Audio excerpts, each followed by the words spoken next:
I am Musharraf Zaidi, and this is Tabadlab Live. Today we're going to be talking to Daniel Markey. Dan is a well-established authority on the U.S. relationship with the South Asian region, particularly with India and Pakistan. He spent many years at the State Department of the U.S. government. He was formerly at the Council on Foreign Relations, and he's currently teaching and researching at the Johns Hopkins University at SAIS. Dan needs no long introduction, but what I will say is that his latest book and the timing of this book could not have been more ideal. As the Biden administration begins to take shape in the US, and I believe today we've had multiple confirmations of potentially Anthony Blinken as the new head of the State Department, the new secretary, essentially the foreign minister for the United States. We've also learned that Jake Sullivan is almost a lock for national security advisor. At a time like this, they will be looking for ideas about how to deal with what is essentially the principal strategic challenge to U.S. foreign policy and the United States writ large, and that is, of course, China. Dan has written a fantastic new book.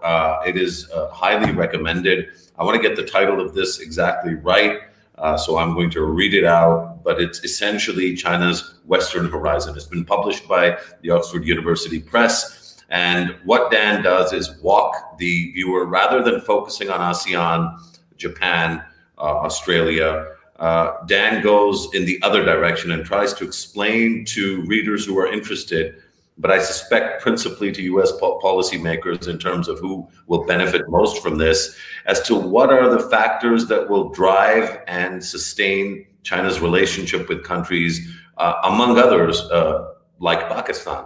Of course, not only Pakistan, there's 3 distinct regions that Dan talks about.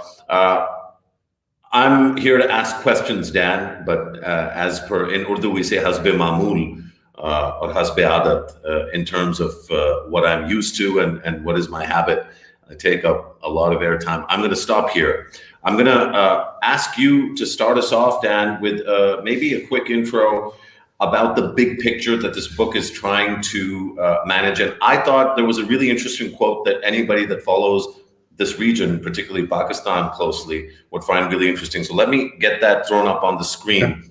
If I could ask my colleagues to put up, there it is. I'm going to read this out. This is really interesting. It says, most of all, Gwadar, which is the southern port city in the province of Balochistan. Gwadar is a telling example of the complex interplay between China and its neighbors.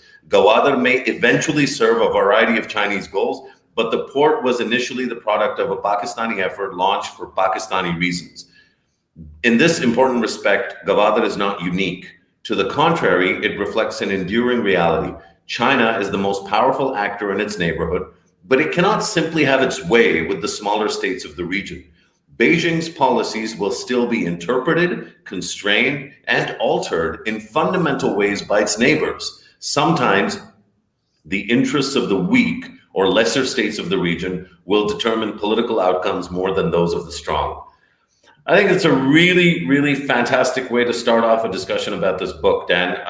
A, do you agree? And B, what are you trying to say? You're trying to say that Pakistan, Bangladesh, and Sri Lanka are the pivot points to determine what's going to happen with the future of China? Musharraf, first of all, can you hear me okay? Absolutely. Great. And secondly, thanks for having me join you in this conversation. It's great to see you, if only virtually. And third, not surprisingly, you put your finger directly on what is a core argument of this book. Although I might interpret it slightly differently, but as the reader, you're allowed to interpret it as you like. But the core analytical observation that I try to advance throughout the book is exactly this point, that countries in the region have their own interests, aspirations, expectations, and internal dynamics, as well as regional competitions, into which China is in some ways injecting itself. And there's a push-pull between China pushing its interests in some cases, certainly pushing its goods and its investment into these countries, and the pull of various segments or sectors within these countries that are also interested in working more closely with China. And it's in that interaction that we get political and economic and even strategic consequences. You mentioned a bit earlier that this is a book that's written principally for American audiences, and I think that's exactly right. It's fairly transparent in that respect. I hope it has interest to those beyond the United States. But here in Washington, we do have a tendency to too often, I think, see the world as a kind of a theater or multiple theaters for geopolitical competition between the United States and, these days, China, rather than seeing the world as full of other actors with their own capabilities and interests and so on. We see them as places where this competition plays out. And that's what this book is pushing back against. So not so much to say that Sri Lanka is equally important in terms of a geopolitical pivot point in the world as Beijing, but to say if you want to understand what's likely to happen in China's relationship with Sri Lanka, don't just look to ask the question of what Beijing is doing or what Beijing wants. Spend an equal, perhaps more time figuring out what Sri Lanka wants out of this relationship. And so it's, in that sense, it's a corrective, an analytical corrective that I thought was quite necessary as I was watching and still am watching the debate here on US-China policy play out. And the implication we can get into at greater length, but the implication at first glance is, we, the United States, if we're principally concerned about our competition with China, we cannot afford to simply then focus single-mindedly on what is China doing. We have to take that competition and take that spirit of understanding what other states want very seriously. And that shouldn't, as you'll read toward the end of the book, that shouldn't be the only thing we care about either. There are other things, quite important things happening in the world that are only tangentially or indirectly related to China, and we need to recognize that too. I think that's why, despite it being focused or maybe speaking to U.S. audiences, I think it's an incredibly important book for these, if you will, Eurasian states, or for somebody like me living and working in Pakistan and looking out. I think it's an invaluable tool. Before we get into kind of some of the more specific dynamics, and of course, Balochistan is an interesting one, and you've written about it at length. And about China's role, and we'll talk a little bit about all of those things. But I was really, one of the things I often use to try and explain China's rise to people as we see it here in Pakistan from a global perspective is President Xi's visit and his attendance at Davos in 2017. And interestingly, it was one of the first things I looked for in the book is whether you had caught that, and of course you did. Because in many ways, the 2017 annual meeting at the World Economic Forum meeting at Davos was kind of a coming out party for a really remarkable claim that, in a sense, China or Chinophiles are making about China's role in the world, which is that today, the head of the table in the for world affairs is vacant, partly because of Trumpism. Not just Donald Trump himself, but the kind of Brexit-induced, Modi-induced, a lot of what we saw in Germany, thankfully not in power, but those buildups created a sense of, I think, trepidation about where we're headed in terms of multilateralism and global affairs. And China was, in a sense, coming and taking over that seat. To what extent do you think that? I mean, it's been 3 years since then. How has that played out, and to what extent did it inform your shaping of the book's messaging and its structure, really? Well, that too, in terms of shaping not just my sense of China's place in the world, but the broader, should we say, Washington consensus about what China is up to. That has really changed over really just the past 4 or 5 years. That event, Xi Jinping's, as you say, sort of coming out onto the world stage, demonstrating or at least rhetorically accepting a degree of leadership that China really hadn't taken on globally in the past. That was meaningful, but it's been followed on by a series of other events. Here in the States, we tend to focus on the Belt and Road Initiative as being a kind of a core umbrella for Chinese global aspirations. Belt and Road summits or forums in Beijing have been convening opportunities for China to show itself to be a global leader in ways that I agree with you. The United States has really been, I would say, failing at throughout the Trump administration, and was having trouble with even before the Trump administration, because this is a challenging and increasingly complicated world, but also a world in which the United States' power is more contested and less dominant, certainly in the economic sphere and in others as well. So all of that has been changing. And so that did set the scene for the kinds of questions that I wanted to ask in this book. And in a sense, I kind of wanted to try to find a smart path between those who see all of this as evidence of Chinese kind of inevitable dominance in the world space, that China is rising and that China will displace all others, because there is a line of, that this is a sort of a deterministic argument that China is on the way up and it will never be pushed out. On the one hand, because I disagree with that, I think there's a lot more of a story left to be written. And also those, on the other hand, who have, I think, too significantly discounted the changes that we've seen over the past. They don't take them seriously enough, either because they say things like Belt and Road Initiative are wrong-headed or unlikely to succeed, and they want to count everything and see whether it really all adds up. So they're sort of, I think, too narrow in their understanding of China, or because they have some sort of underlying assessment that somehow China isn't actually changed all that much.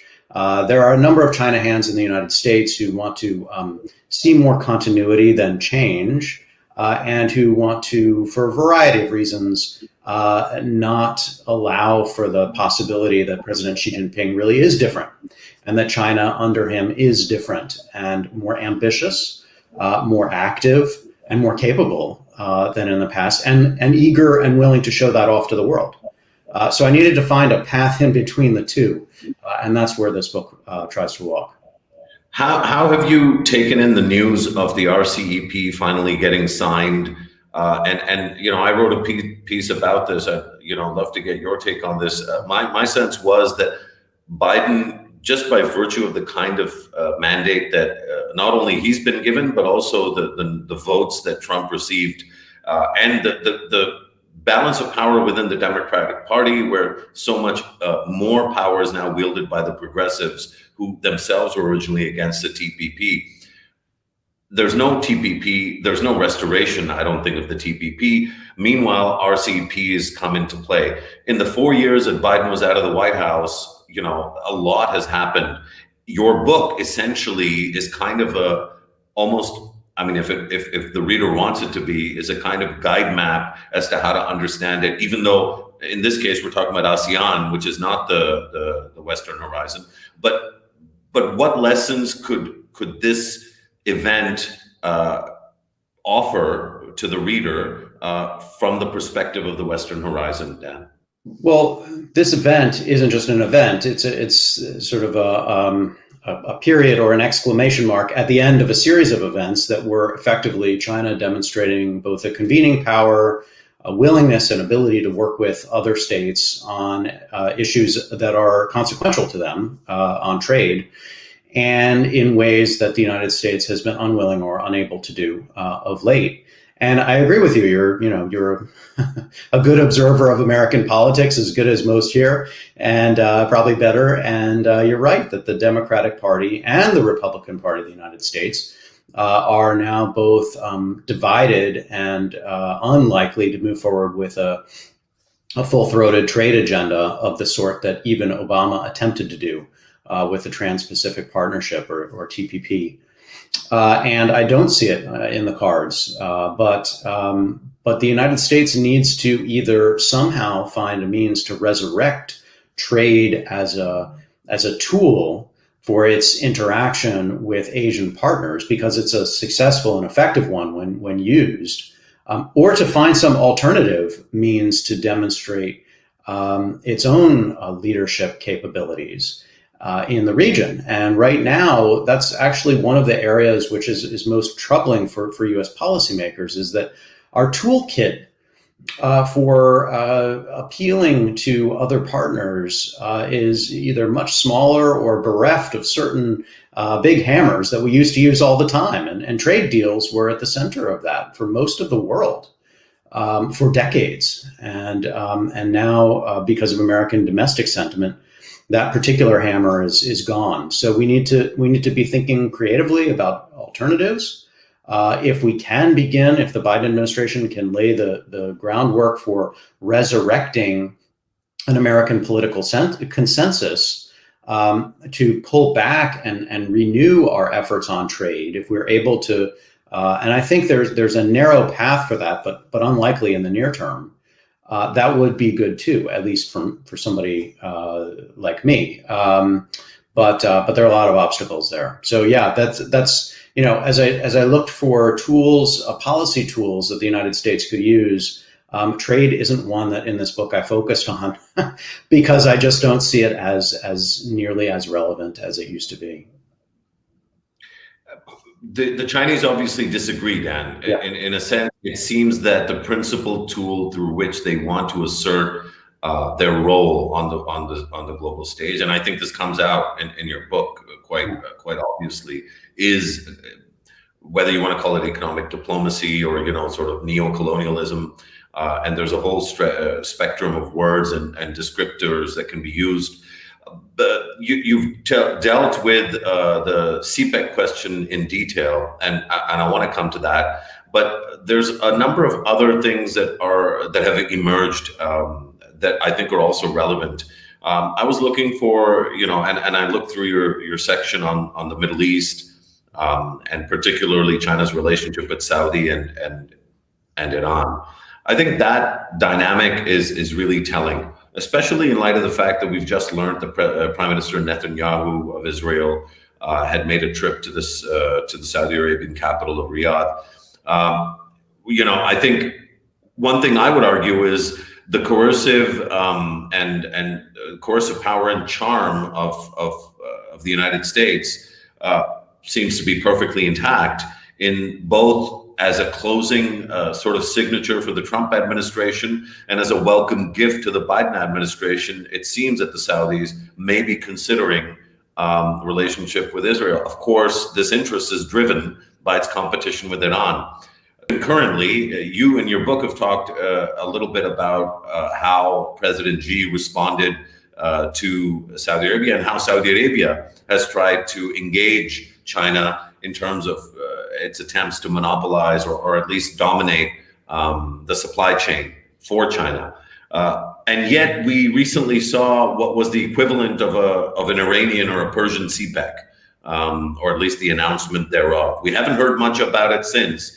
Walk the audience through, your assessment of how China is going to manage its relationship in this dynamic between Saudi Arabia and Iran. Right.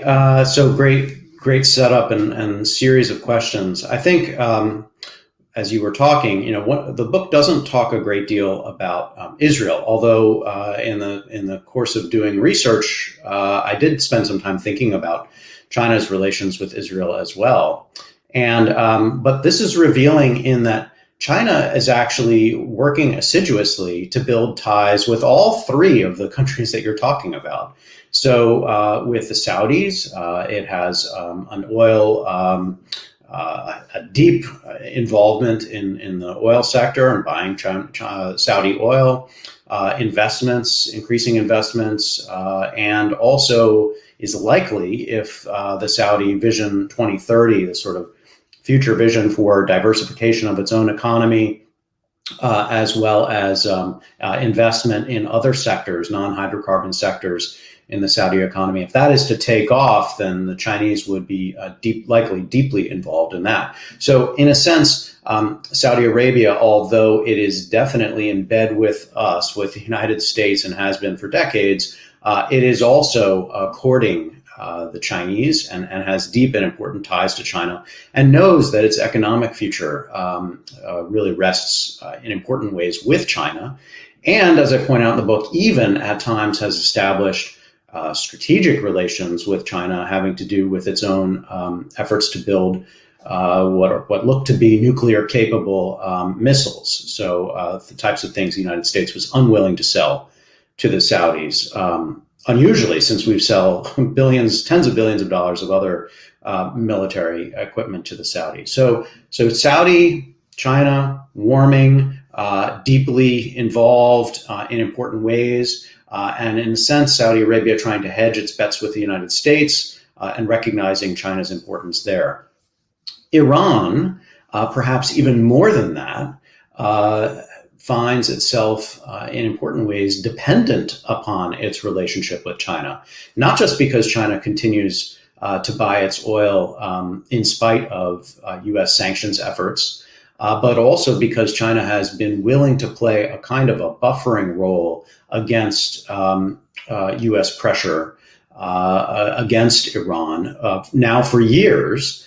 And looks to be increasingly likely to do that. And the message or the lesson that we might have learned over these past 4 years during the Trump administration is that as the United States exerted so-called maximum pressure against Iran, the Chinese were at least initially somewhat careful and risk averse and reluctant to find themselves squeezed by the United States, in between the United States and Iran, but over time came to assess that there was actually a great deal that they could do to continue working with Iran. And of late, what we've seen are these reports of a so-called long-term strategic partnership between the two, that if the United States continues to place pressure on Iran, likely the outcome of that would be Iran becoming ever closer to China. So now both major players in the region, the Saudis and Iranians, find themselves courting China in important ways, economically, militarily, and in some sense diplomatically or politically. And then to throw Israel into this mix, Israel has also had important economic interests with China. China has cultivated ties with Israel, seeing Israel as a remarkable state in terms of its capacity for innovation, particularly military technologies that China would like to get its hands on. And China has become an increasingly important investor in Israel's economy and buyer of Israel's particularly technologies. So China, what China has found in the region is that it can basically have multiple partners, even partners who are at any given time not likely to get along with one another. This is a game that the United States has failed to play, at least of late.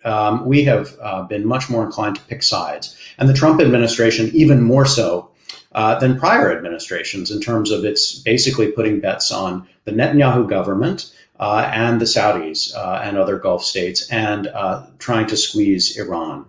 The question now, looking to the Biden administration, is, those entering the administration, include some of the officials that you've already named, were involved in the Iran nuclear deal. And President-elect Biden has said that he would like to try to get back to some version of that. And so there's an open question about whether that is possible.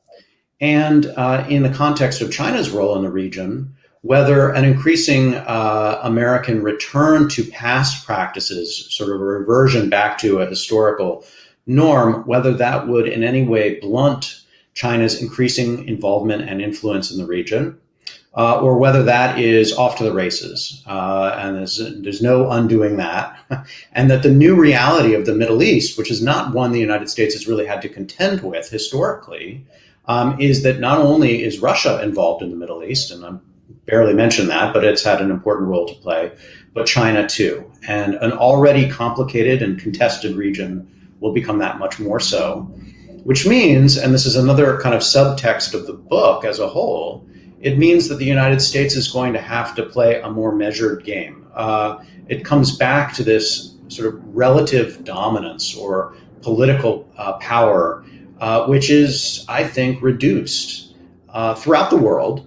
But even in places where we have played the dominant external role, like the Middle East, we now have to contend with these other factors, and they are very important. And the Chinese are, I think, the most interesting and new one of these.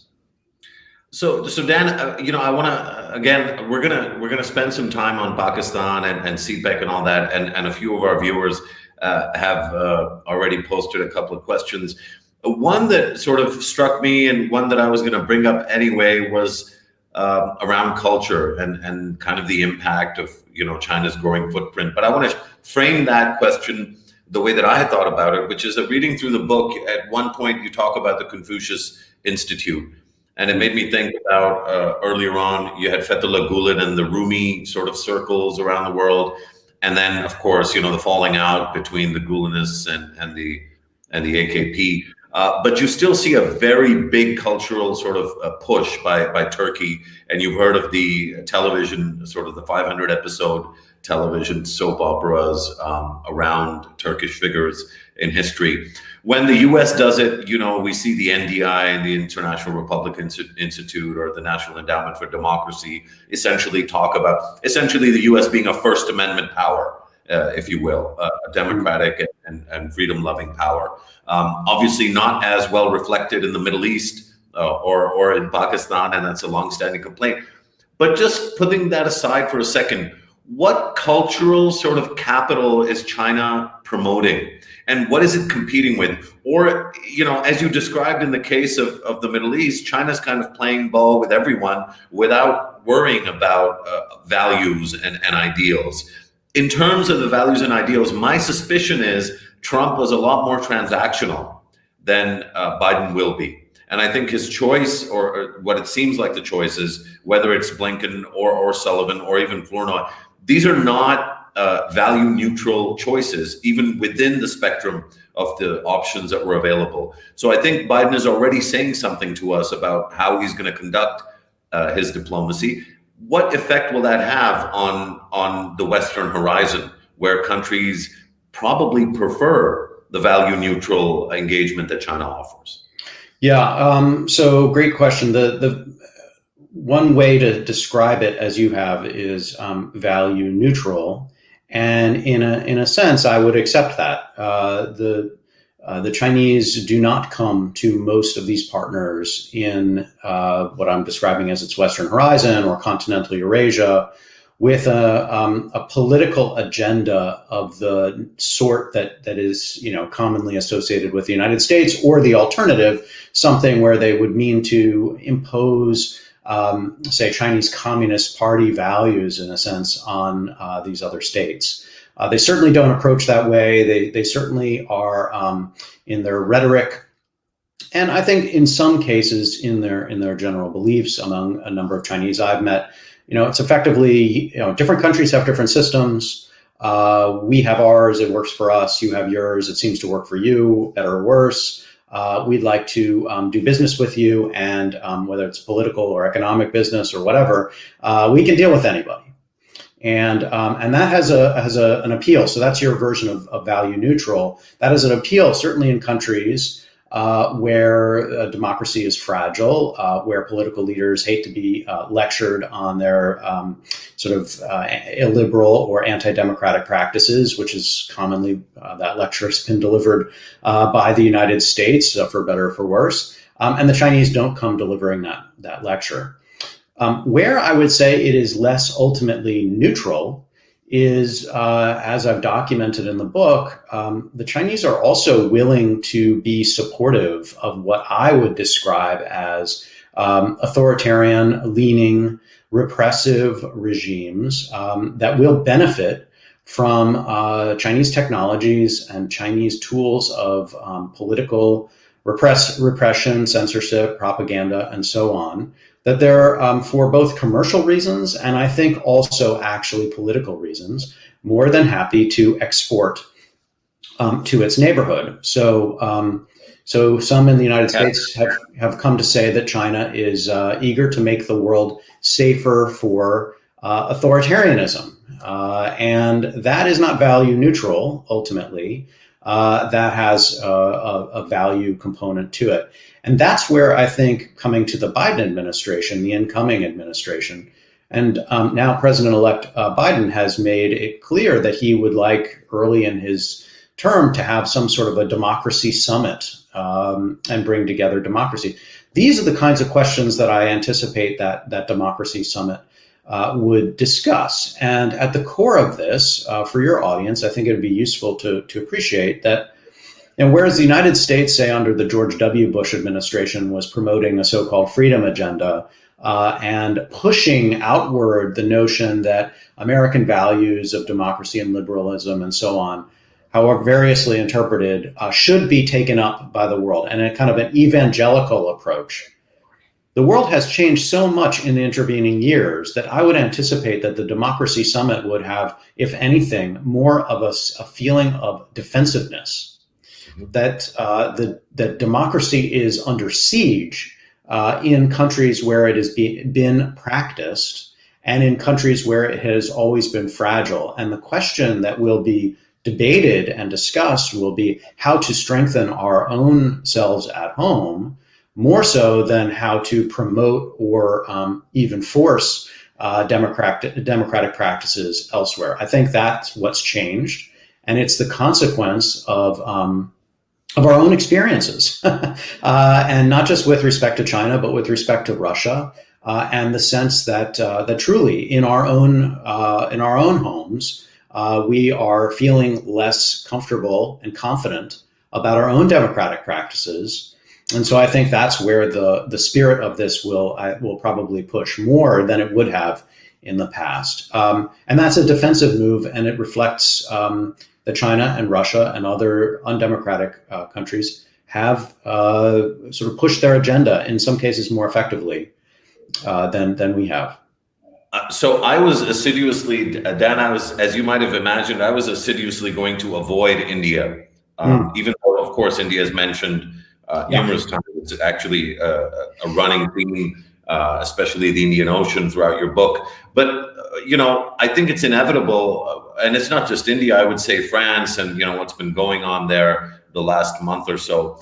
I mean, some of the ways in which a democracy front, a global democracy front, that is led by a Biden-led America is exactly as you described. It's a compromised front, and there will be some very uncomfortable allies.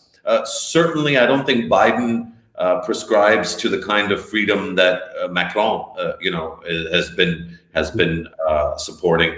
I can't imagine, especially a centrist administration, that it would endorse that kind of thing. And with India in particular, despite the strategic alliance and convergences, surely there's going to be some very, very uncomfortable conversations between New Delhi and Washington, D.C. in the next 4 years to come. Obviously, this is a bit of a distraction from your book, but since we're talking about I think it isn't entirely, since we're talking about the dynamic of China's potential leadership role through this Western horizon, how do you see this playing out for the Biden administration? How will they thread this needle? Well, first of all, I will say every U.S. government that has attempted to make democracy either centerpiece or closer to the center of its foreign policy has been confronted by some version of these compromises. We all have always, whether it's been Saudi Arabia or other states, we have always had partners, strategic partners, friends that we have worked very closely with that haven't come anywhere close to what our own values are. And I think, of course, we only have to look at home to see that we don't always practice or live up to our own ideals. So there's at its core, this values-based or democracy-based agenda has essentially hypocrisy built into it. That is, no one's living up to the highest order of this, and most of us are falling well short. And then the question really becomes, how do you come closer to what you interpret as being that ideal. Now, I think I have every expectation that for friends and strategic partners, the Biden administration is going to be careful on these things. It is shaping up already to appear to be not an evangelizing, in-your-face kind of democratic freedom agenda pushing state, but more likely a careful, somewhat more subtle, hopefully relatively sophisticated, and risk-averse version of that, in which conversations, these kinds of difficult conversations, say with India, as they say, will happen behind closed doors. That the outward-facing aspect of this will be a warm and welcoming one, in which states who profess to really live up to democratic norms, and India will certainly count itself among these, will be more than welcome to participate in any kinds of democracy summits and things like that. And those more difficult conversations will happen, but probably not in front of any cameras, and probably more in the spirit of, we all have kind of ugly skeletons in our closets. Let's talk about these, but not in front of the rest of the world. That's not a bad method. That can be inclusive. The goal, I think, here would be to be inclusive, not to shut states out because they don't meet some, it's not a grading exercise. It's a more aspirational exercise. And I think there's something quite appealing about that. Sure. But I suspect in terms of the great competition narrative, it will put the U.S. at a distinct disadvantage, especially in one part of the world that you deal with, Central Asia, in the book quite extensively, where the stage is already set for, in a sense, certainly in some countries more than others, but broadly over the region, total Chinese domination. Is that a misinterpretation of what you've proposed? Again, taking a small bite out of part of the chapter in Central Asia. Essentially, you're saying Beijing holds most of the cards in its economic dealings with Central Asian states. And then I think what really interesting segue there is into Xinjiang, in terms of its geography and how much of the development deficit that many Chinese officials acknowledge exists on the Western flank, that how much of that is yet to be filled, and filling it will require these kinds of really smooth and deep relationships with a country like, for example, Kazakhstan, where, and I think you've dealt quite extensively with Kazakhstan. Certainly, I learned a lot more about that country than what I knew before reading it.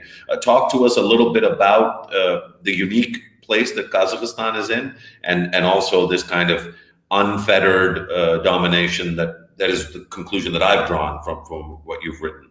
Right. So no, I wouldn't go so far as to say unfettered domination. What I would say is that increasingly, and in some cases already, China is the dominant external economic player throughout this region. And that's when I said, we shouldn't diminish what China is up to and what's different about the world that we live in now. That's at the center of it, right? And that has political and I think increasingly also strategic consequence to it. So it's really important. Kazakhstan I chose because of its sheer size on the map, its centrality in terms of being a Central Asian state that across which, if you traverse from east to west, you really make some headway across this vast continent of Eurasia, and can get yourself closer to other major hubs of commerce and so on. And because of its hydrocarbon wealth and all of the deals that China has already done to access that wealth, and what more may come. But one of the things that I think we also shouldn't overlook, and this gets me back to point one, is the agency of these states themselves. They are not dominated pawns yet.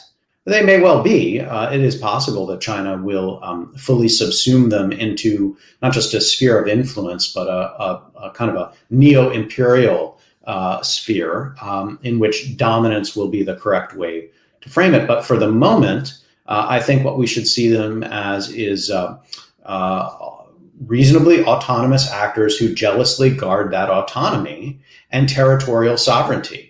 So jealously that, and their publics also are quite eager to make it clear that this is Kazakhstan, not China, and not Russia, and that they have something to protect from that. Now, their capacity to actually protect themselves militarily is close to zero. So if China were to really revert to a kind of an older form of colonialism, there's not much they could do about it.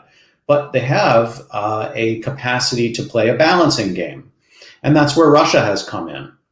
And so these countries are still finding a means to, they believe, and I think will attempt to continue to do that, to preserve their some both territorial sovereignty and autonomy by playing larger powers against one another and trying to maintain at least one or several of them to maintain, to allow them to have a foothold so that not one of them becomes the dominant player. That's the game that's being played. And for Kazakhstan, so even as its leaders have found themselves more and more beholden to the Chinese, their ties to Russia are still quite significant. Now, in both cases, neither Russia nor China is selling democracy to Kazakhstan.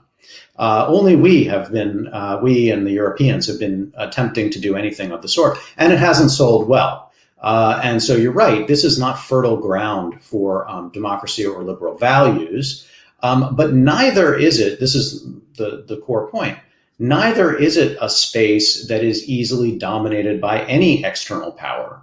Mm-hmm. And one of the things that comes up repeatedly in a discussion of Kazakhstan is how Sinophobic their public is. That is, they have deep skepticism and wariness about what China is up to. They have pushed back hard on Chinese efforts, for instance, to buy or even lease land for agricultural purposes.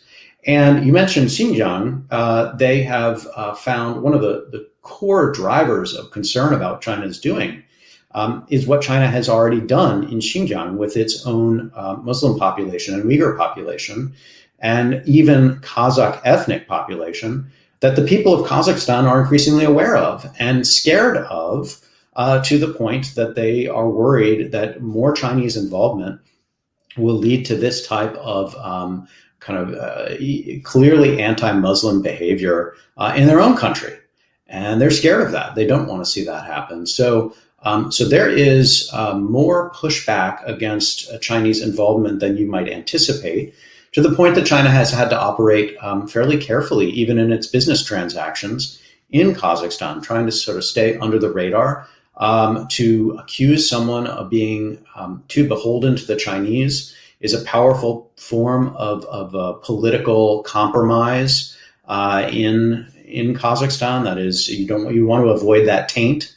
And Russia has still maintained its own degree of foothold there. Now, as I write in the book, this seems to be shifting and the tides are running in China's favor.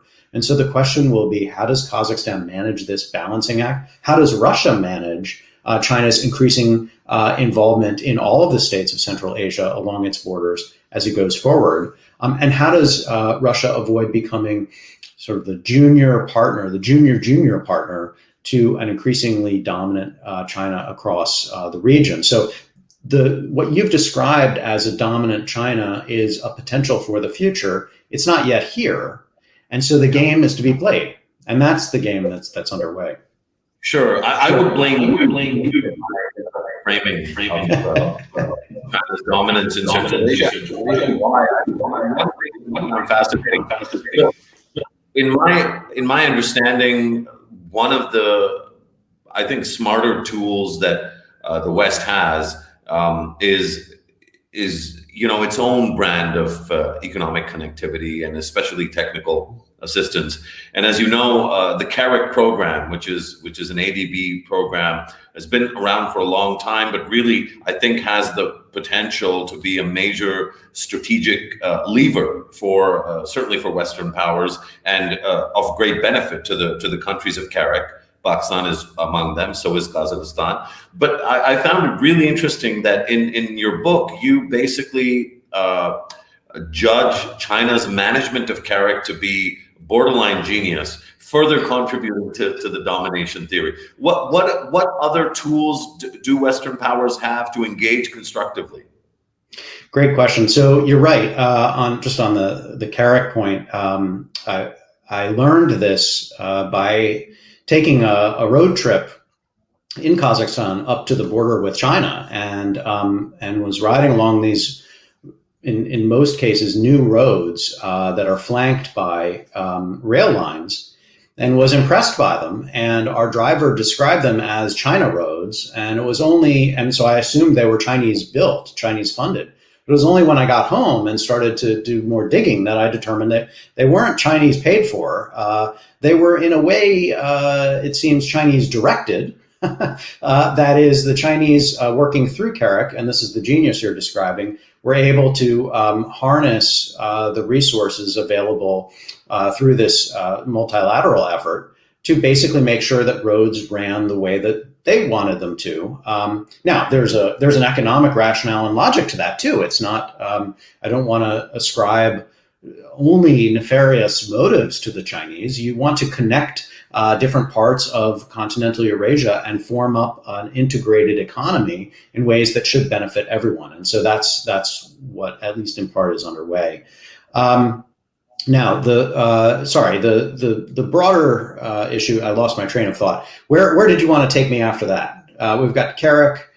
Oh, what are the tools that we have? It was, I think I was just trying to justify the domination bit. Yeah. But then the question is, how do we respond? What have we got? What has America got to offer? Yeah. Now, a couple of things here. The first point would be, we are actually already through organizations around, whether it's the World Bank or things like CARIC, ADB, and so on. We and other partners like the Japanese and the Europeans are already investing in a lot of infrastructure projects and other things. We don't tend in those channels to turn them to our diplomatic or strategic advantage in quite the ways that it appears China is doing.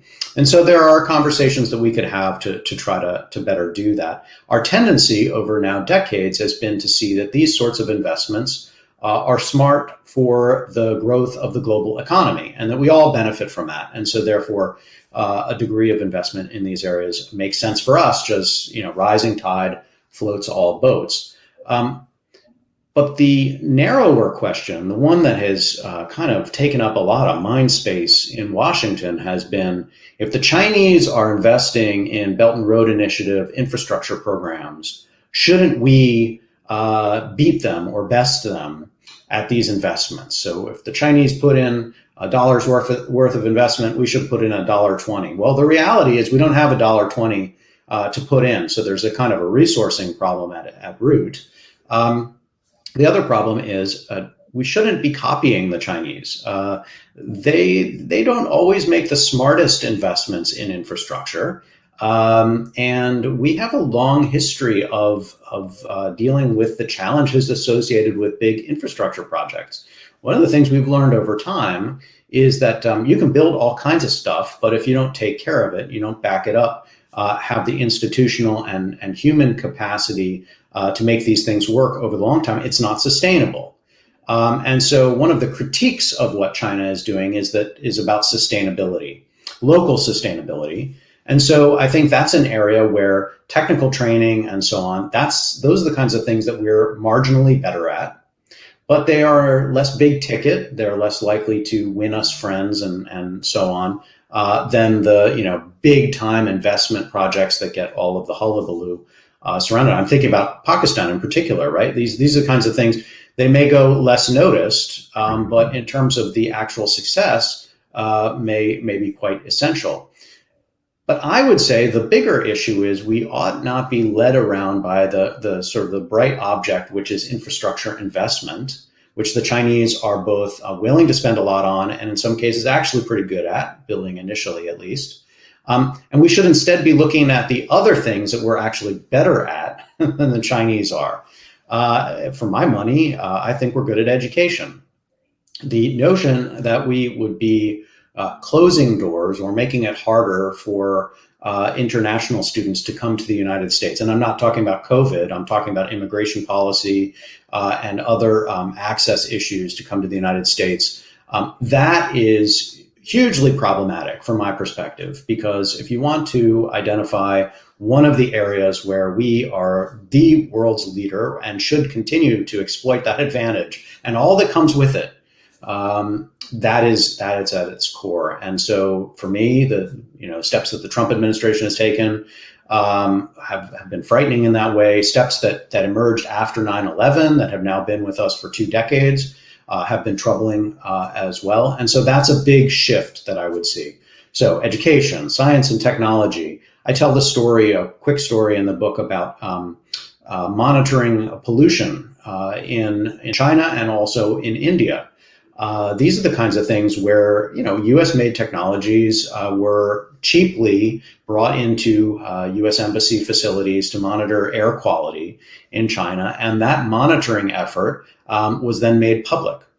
Well, the consequences were quite significant politically and in every other way. The public pressure on the Chinese government to make that information available became overwhelming, and then led to policy changes in China to try to improve air quality. Well, that's the kind of, and we've done something similar in India. That's a kind of small, relatively human-sized investment, but it requires a degree of technology, a degree of management, data mining, analysis, and so on, and then communication that we should be really good at, and do more of.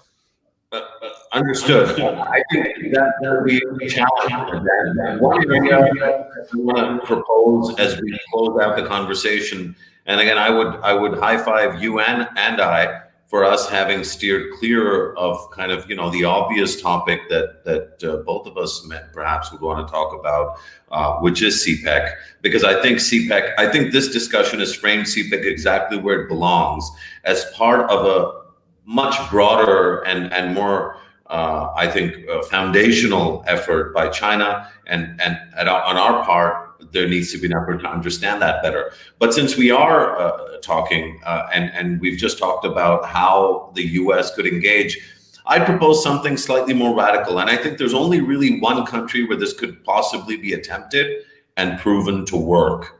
And that is Pakistan, where I think that CPEC, as you've rightly pointed out, is its origins, and I would say its sustenance, has been driven by the Pakistani elite, not necessarily by China in the way that it's presented sometimes. One. Two, whatever I think, and I think Alice Wells merits being singled out simply because I think she went out and took a very openly sort of anti-CPEC position, which hadn't traditionally been the State Department's position on this. In fact, until even the first year of Trump, the standard diplomatic position was that CPEC is potentially something good for Pakistan. If it's good for Pakistan, America's behind it. Why wouldn't some folks in the Biden administration, at least, and people like you, advocate for the US government to actually treat Pakistan as a test case for what the US and China could do together in terms of supporting the economic transformation and thereby the social and political development of a country like Pakistan, whose development, if you watched the funeral of Khadim Hussain Rizvi this weekend, whose economic and social development is actually of vital global interest, I would argue, or perhaps I would at least postulate. How unrealistic is such a challenge, the coming together of US and Chinese interests for the net benefit of a country like Pakistan?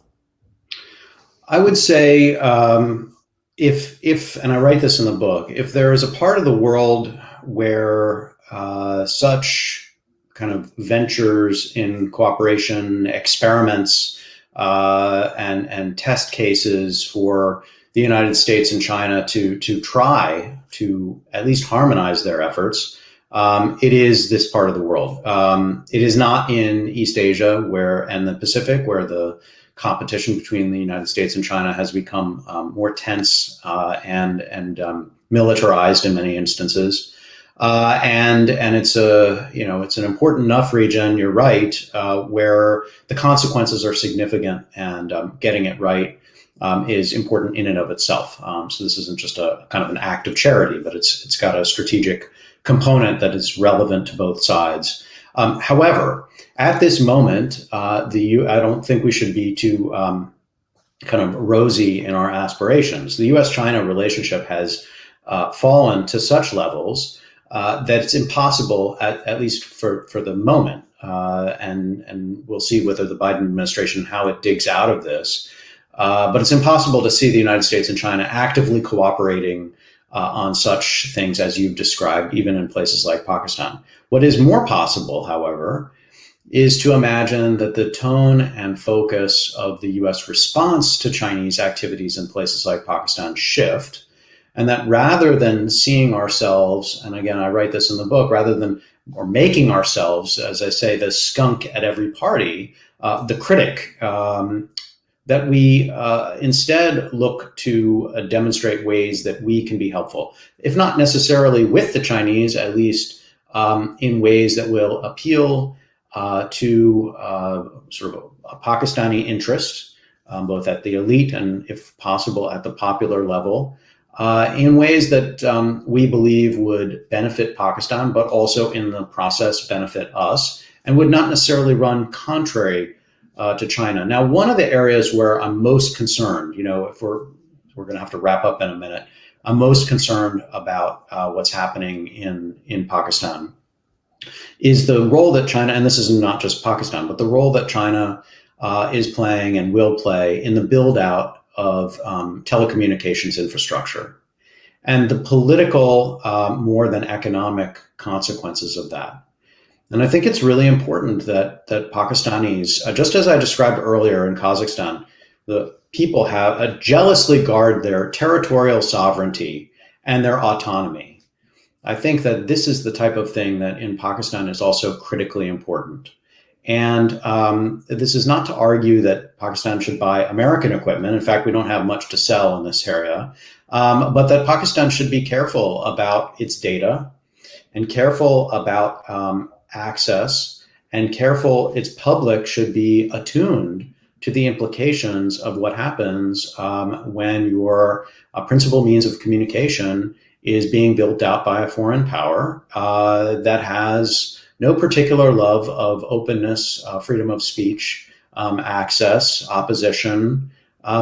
This creates some, I think, long-term, has the potential to lock in long-term some things that would be unhealthy from an outside perspective for Pakistan's democratic politics and practice.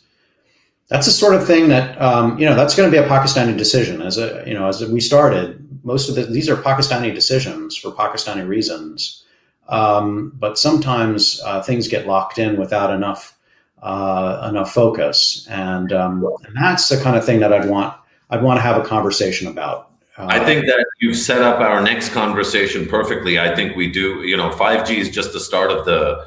I think just the iceberg. There's a whole expanse of questions around the ingress or the influence that foreign powers have, and the way that the technology competition is going to shape up. But Dan, before I let you go, I just want to close out, and this will take a couple of minutes. I hope, because I wanted to respond to what I would respond with to your proposition or to your challenge about Pakistan needing to guard itself more jealously. I think on the hierarchy of things that Pakistan has to guard itself against, rightly or wrongly, Indian hegemony of this region and India's domination over Pakistan, particularly as manifest potentially through an unfair settlement of the Kashmir issue, is really, it trumps almost everything. Now, whether that is the way it should be or not is a debate, not just for another day. It's been a debate that you and I and so many others have had over the years.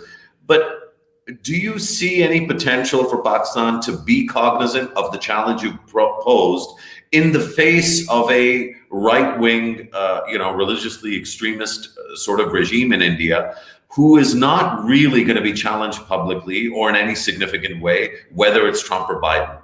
In a sense, and this is probably a whole separate hour because you have dealt with it in the book. And I would invite anyone watching to read through the book. To what extent can the US choices that have nothing to do necessarily with a third country like Pakistan, but having more to do with China vis-a-vis India, to what extent can those choices push a country like Pakistan deeper into the Chinese orbit without necessarily Pakistan exercising that agency? Look, I understand, and I like the way you framed it. Hierarchy of strategic concerns that Pakistan faces right now, for better or for worse, India, as has often been the case, may be at the top.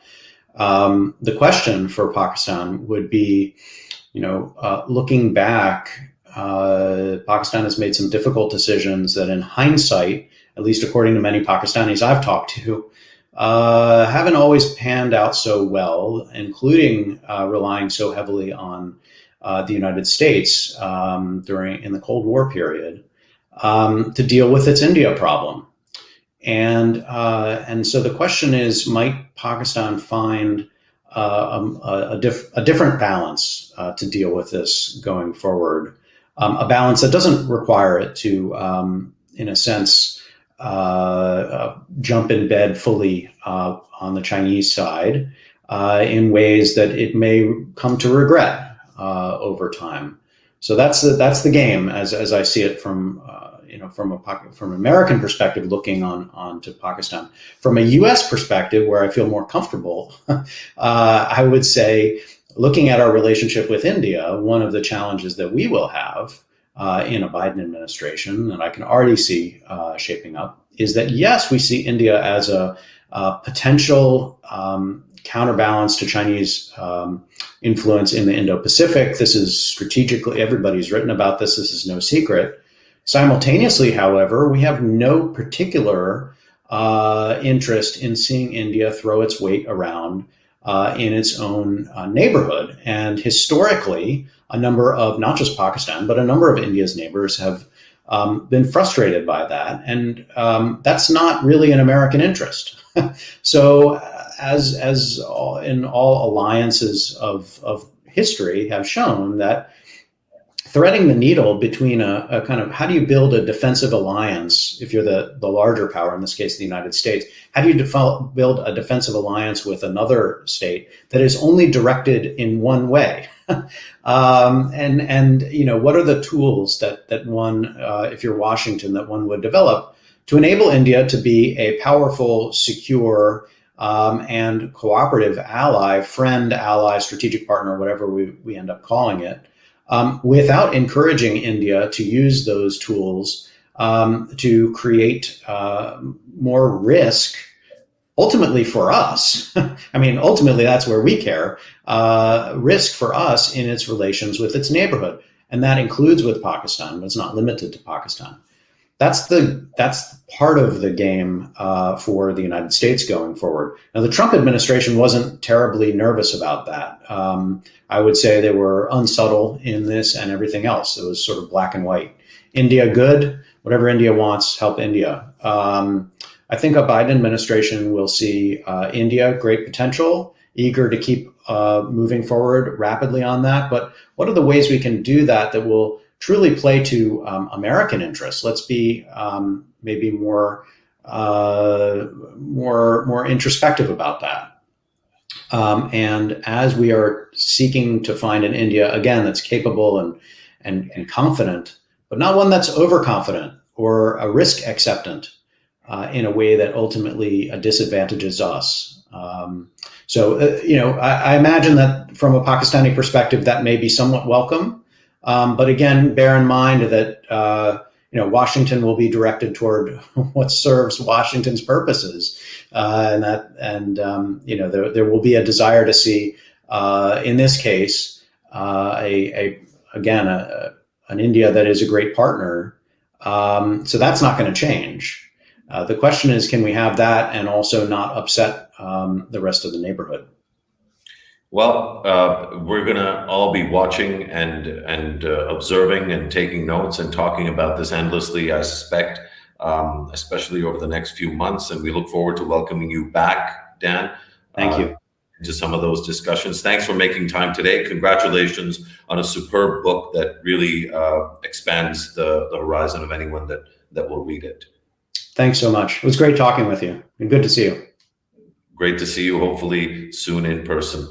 That's it, folks. Thanks for joining us. Join us next time on Tabadlab Live or on one of the policy roundtables that we host regularly. Our next one is scheduled to be on, I believe it is tomorrow. Join us then. Thank you.